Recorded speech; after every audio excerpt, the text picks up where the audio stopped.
4 TV पर मैं हूं आपके साथ। जो इस बुलेटिन की शुरुआत करते हैं अहम खबर के साथ। चीन लगातार भारत के खिलाफ कदम उठाने की कोशिश कर रहा है और हाल ही में पहलगाम में हुए आतंकी हमले में चीन ने पाकिस्तान का खुलकर साथ दिया था। अब चीन अपनी सीमा से लगे भारतीय इलाकों के ऊपर एक बार फिर से दावा ठोक रहा है। दरअसल चीन ने एक बार फिर से पूर्वोत्तर भारत के राज्य अरुणाचल प्रदेश में स्थानों के नाम बदलने की बेकार कोशिश की है और अब भारत ने भी चीन के इस कारनामे का तगड़ा जवाब दिया है। चीन के द्वारा अरुणाचल प्रदेश की जगहों के नाम बदले जाने पर सरकार के विदेश मंत्रालय ने चीन को जवाब भेजा है। विदेश मंत्रालय के आधिकारिक प्रवक्ता रणधीर जायसवाल ने कहा है कि हमने देखा चीन ने भारतीय राज्य अरुणाचल प्रदेश में जगहों के नाम बदलने और अपने व्यर्थ और निरर्थक प्रयासों को जारी रखा है। हमारे सैद्धांतिक रुख के अनुरूप हम ऐसे ही प्रयासों को स्पष्ट रूप से अस्वीकार करते हैं।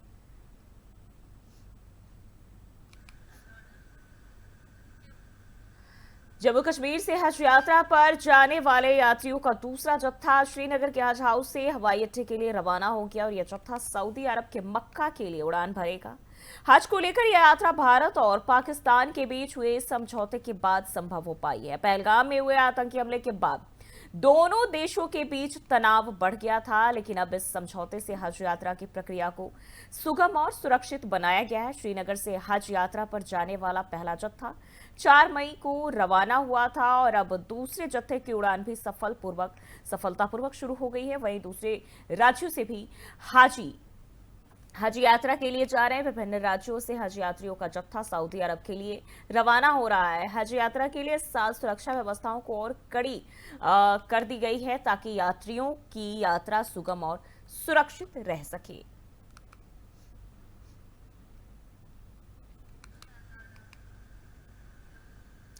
ओडिशा के मुख्यमंत्री मोहन मांझी ने भुवनेश्वर के कलिंगा स्टेडियम से तिरंगा यात्रा की शुरुआत की और यह बाइक रैली भारतीय सशस्त्र बलों के सम्मान में निकाली गई है।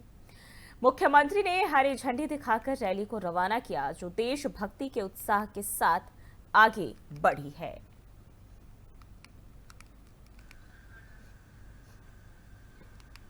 बढ़ते आगे, लखनऊ में भारतीय सशस्त्र बलों के सम्मान में भारत शौर्य तिरंगा यात्रा निकाली गई और जिसमें मुख्यमंत्री योगी आदित्यनाथ, उप मुख्यमंत्री ब्रजेश पाठक शामिल हुए।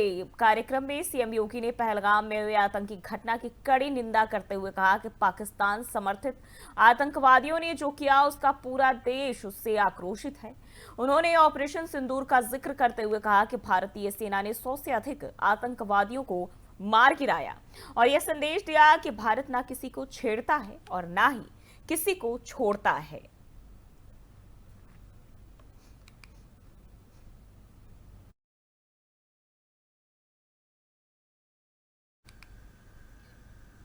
और वहीं बढ़ते हैं आगे, संघ लोक सेवा आयोग यानी कि यूपीएससी को नया चेयरमैन मिल गया है। पूर्व रक्षा सचिव अजय कुमार को यूपीएससी का नया अध्यक्ष नियुक्त किया गया है। कार्मिक मंत्रालय की ओर से जारी आदेश के मुताबिक राष्ट्रपति द्रौपदी मुर्मू ने इस नियुक्ति को मंजूरी दी है। अजय कुमार साल 1985 बैच के आईएएस अधिकारी हैं और रक्षा सचिव के तौर पर भी अपनी सेवाएं दे चुके हैं। उनकी नियुक्ति यूपीएससी में सुधार और पारदर्शिता को मजबूत करने की दिशा में बेहद अहम मानी जा रही है।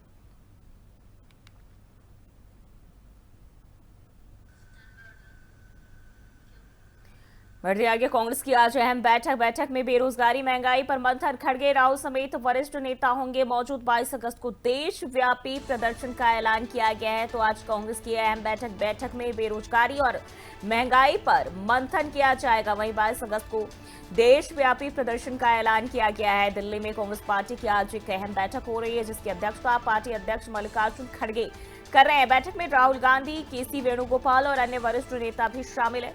चर्चा का मुख्य केंद्र बेरोजगारी, महंगाई, संविधान पर हमले जैसे कई विशेष मुद्दे हैं। इसके साथ ही आगामी विधानसभा चुनावों की रणनीति पर भी मंथन हो रहा है। कांग्रेस ने 22 अगस्त को देशव्यापी प्रदर्शन का ऐलान भी किया है, जिसमें सेबी प्रमुख के इस्तीफे और अडानी घोटाले की भी जांच की मांग की जाएगी। तो ये बेहद अहम बैठक कांग्रेस पार्टी की तरफ से।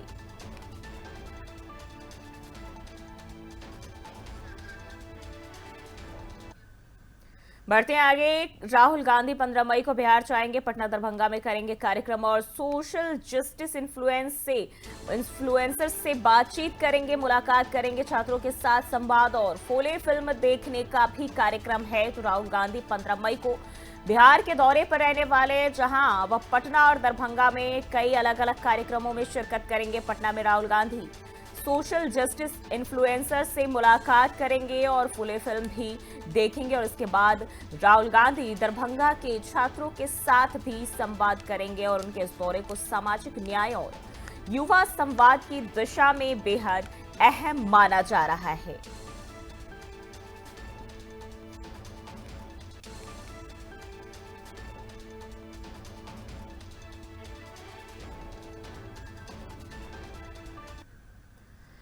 बढ़ते आगे, सुरक्षा पर कैबिनेट कमेटी की अहम बैठक, ऑपरेशन सिंदूर की समीक्षा आज होगी। शीर्ष सुरक्षा अधिकारी इसमें शामिल होंगे। घुसपैठ, आतंकवाद पर रणनीति तय की जाएगी। ऑपरेशन सिंदूर की समीक्षा आज होगी। शीर्ष सुरक्षा अधिकारी इस बैठक में शामिल होंगे। घुसपैठ, आतंकवाद पर रणनीति तय किए जाएंगे। तो दिल्ली में आज सुरक्षा मामलों पर कैबिनेट कमेटी की अहम बैठक होने जा रही है और इस बैठक में हाल ही में हुए ऑपरेशन सिंदूर और उससे जुड़े सुरक्षा हालात की समीक्षा की जाएगी। शीर्ष सुरक्षा अधिकारियों की मौजूदगी में सीमावर्ती क्षेत्रों में आतंकवाद और घुसपैठ से निपटने की रणनीति पर विस्तार से चर्चा किए जाएंगे और इसके साथ ही भविष्य की कार्रवाई और आवश्यक संसाधनों को लेकर भी विचार किया जाएगा। तो ये बेहद अहम बैठक होने जा रही है।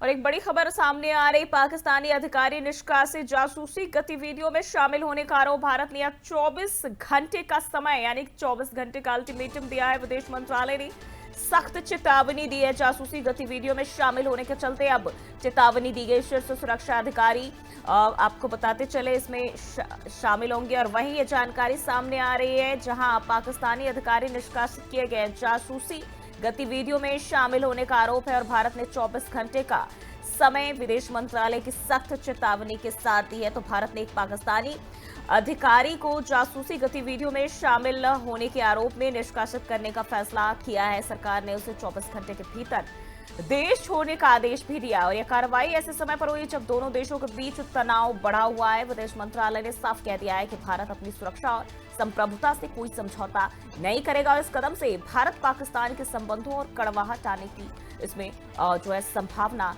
जताई जा रही है।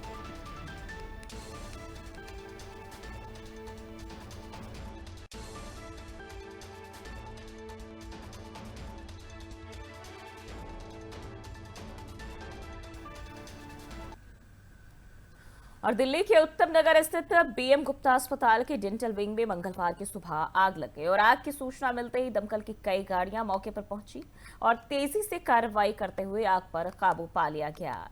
राहत की बात यह रही कि घटना में किसी के हताहत होने की सूचना नहीं है। मरीजों को सुरक्षित स्थान पर शिफ्ट कर दिया गया है और आग लगने के कारणों की फिलहाल जांच की जा रही है।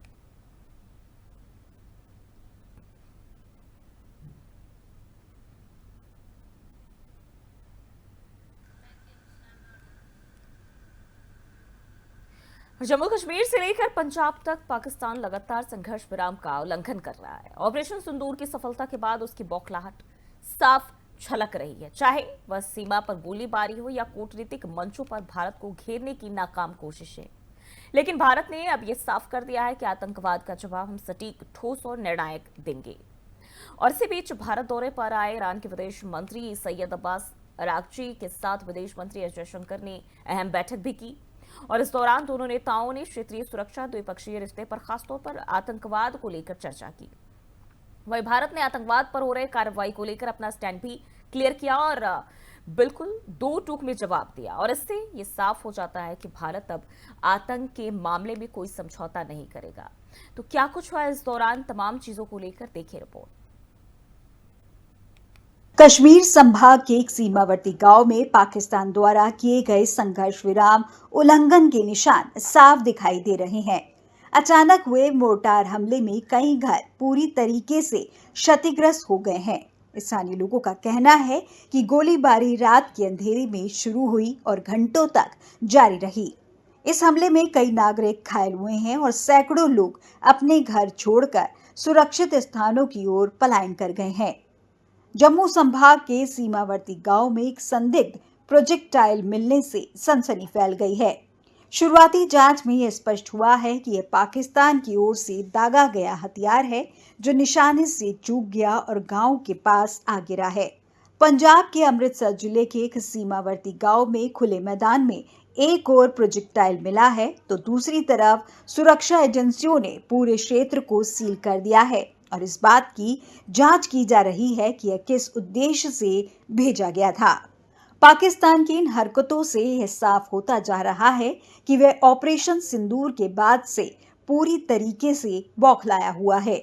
7 अप्रैल को भारत ने पहलगाम में हुए आतंकी हमले का जवाब देते हुए सीमा पार आतंकवादी ठिकानों पर सटीक कार्रवाई की थी।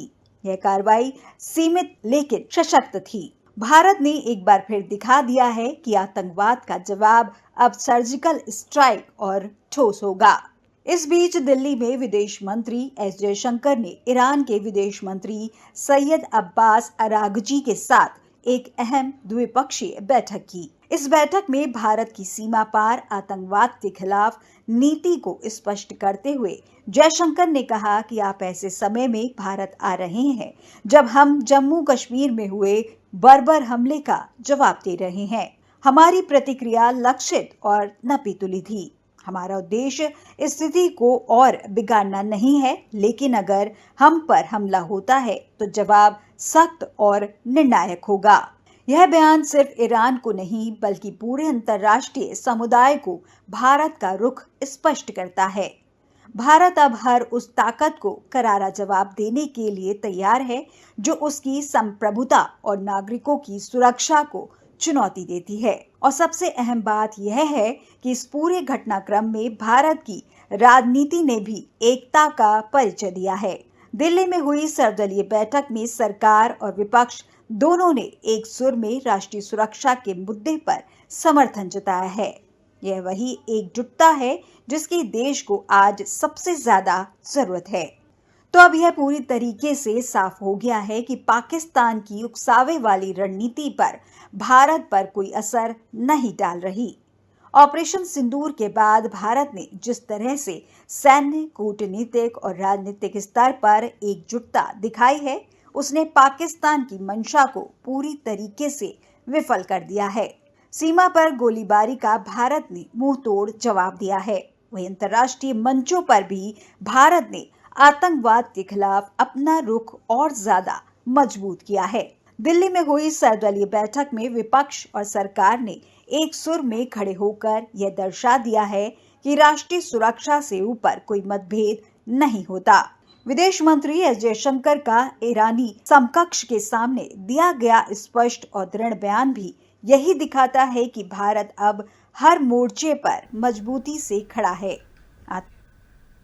और खिसियाई बिल्ली खंबा नोचे, ये कहावत इस समय पाकिस्तान पर पूरी तरह सटीक बैठती है। दरअसल 7 अप्रैल को भारतीय सेना के द्वारा सफलतापूर्वक अंजाम दिए गए ऑपरेशन सिंदूर के बाद से पाकिस्तान बौखलाया हुआ है। अपनी हताशा में वो लगातार सीमा पर संघर्ष विराम का उल्लंघन भी कर रहा है, जिससे कई निर्दोष नागरिकों की जानें जा चुकी है। हालांकि भारतीय सेना हर बार मुंह तोड़ जवाब देती है, लेकिन पाकिस्तान की ये उकसावे वाली हरकतें चिंता का विषय है। पहलगाम हमले का सटीक और निर्णायक जवाब देकर भारत ने यह साफ कर दिया कि वो अपने लोगों के ऊपर जो हमले हैं उसे किसी भी सूरत में बर्दाश्त नहीं करेगा। लेकिन पाकिस्तान की ताजा हरकतें उसकी बौखलाहट का नतीजा है और सरकार ने हालात की गंभीरता को देखते हुए राजधानी दिल्ली में भी एक सर्वदलीय बैठक बुलाई, जिसमें सभी प्रमुख राजनीतिक दलों के नेताओं ने हिस्सा लिया और राष्ट्रीय सुरक्षा के मुद्दे पर सरकार को अपना पूर्ण समर्थन देने की बात कही। ये राष्ट्रीय एकता का प्रतीक है, जिससे पाकिस्तान को स्पष्ट संदेश जाता है कि भारत आंतरिक रूप से एकजुट है और अपने नागरिकों की सुरक्षा के लिए हर कदम उठाने को तैयार। इस बैठक में एक सुर में सभी पार्टियों ने सरकार का समर्थन किया। और वहीं ऑपरेशन सिंदूर पर सभी की क्या कुछ राय है, ये रिपोर्ट देखिए। दिल्ली के संसद भवन में एक महत्वपूर्ण सर्वदलीय बैठक बुलाई गई, जिसका उद्देश्य था हाल ही में चलाए गए ऑपरेशन सिंदूर को लेकर सभी राजनीतिक दलों को जानकारी देना और राष्ट्रीय सुरक्षा के इस अहम कदम पर समर्थन देना। इस बैठक में केंद्रीय वित्त मंत्री निर्मला सीतारमण, रक्षा मंत्री राजनाथ सिंह और केंद्रीय मंत्री चिराग पासवान सहित कई प्रमुख नेता पहुंचे। बैठक में ऑपरेशन सिंदूर की रणनीति, परिणाम और आगे की तैयारियों पर चर्चा की गई।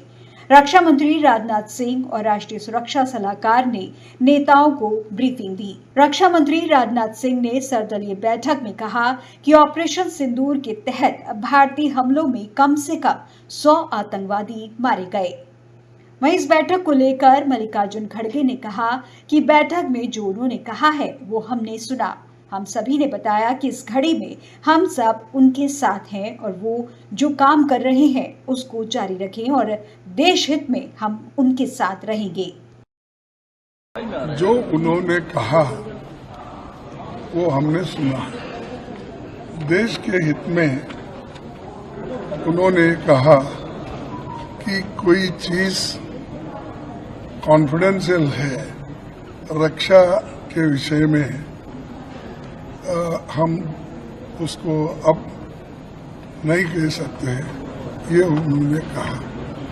तो हम सभी जितने भी पार्टी के लोग थे, सभी ने ये बताया कि इस घड़ी में, इस संकट के घड़ी में हम सब आपके साथ हैं और आप जो काम कर रहे हैं करते रहिए और देश के हित में हम आपके साथ रहेंगे। वहीं लोकसभा में विपक्ष के नेता राहुल गांधी ने भी सरकार के इस कदम की सराहना की और पूरी तरह समर्थन देने की बात कही।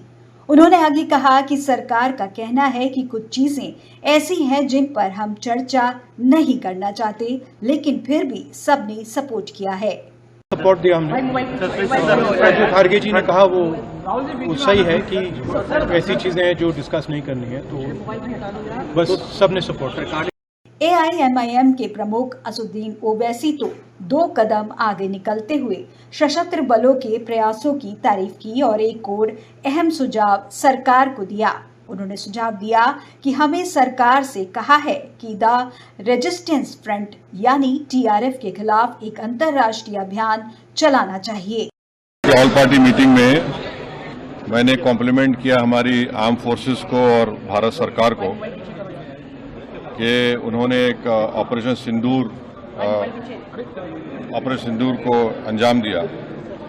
मैंने अपनी बात में ये कहा कि एक इंटरनेशनल कैंपेन हमको चलाना चाहिए TRF के खिलाफ, और ख़ास तौर से सिक्योरिटी काउंसिल इसको डिजिग्नेट करे और हमको यूनाइटेड स्टेट्स ऑफ अमेरिका को ये बताना है कि वो अपने ही मुल्क में इसको फॉरेन टेररिस्ट ऑर्गेनाइजेशन डिजिग्नेट करे।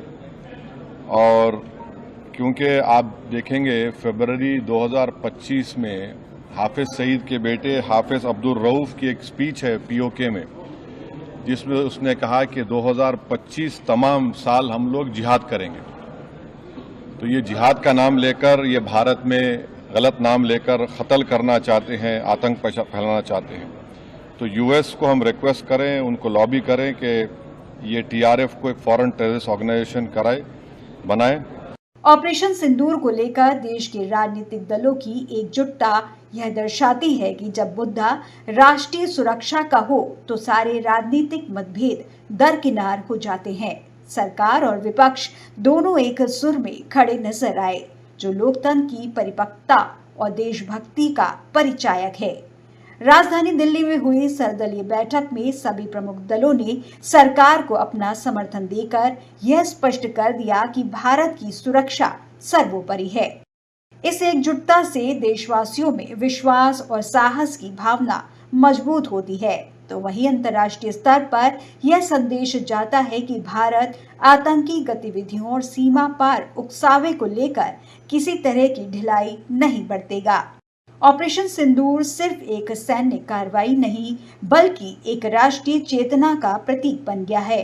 यह दर्शाता है कि संकट की घड़ी में भारत और पाकिस्तान के बीच हाल ही में छिड़ा युद्ध अब आर्थिक रूप से, आधिकारिक रूप से जो है कह सकते हैं कि खत्म हो चुका है। सीमा पर हुए भारी गोलीबारी और संघर्ष के बाद दोनों देशों ने युद्ध विराम पर सहमति जताई। तनावपूर्ण हालात के बीच हुई कूटनीतिक और सैन्य स्तर की बातचीत का सकारात्मक परिणाम सामने आया और अब हालात धीरे धीरे सामान्य होने लगे हैं। सीमावर्ती इलाकों में शांति भी लौट रही है। बताते चले, दोनों देशों के डीजीएमओ 12 मई को एक बार फिर बैठक की और इसमें संघर्ष विराम की निगरानी, विश्वास बहाली और तमाम चीजों पर जो है चर्चा की। ये रिपोर्ट देखिए। भारत पाकिस्तान के बीच अब युद्ध विराम हो गया है। इसकी जानकारी देते हुए विदेश सचिव विक्रम मिस्री ने कहा है कि आज दोपहर 3:35 पर दोनों देशों के डीजीएमओ के बीच बातचीत हुई थी। इसमें फैसला लिया गया था कि आज शाम 5 बजे से दोनों देश आकाश, जल और थल पर तत्काल हमले रोक देंगे।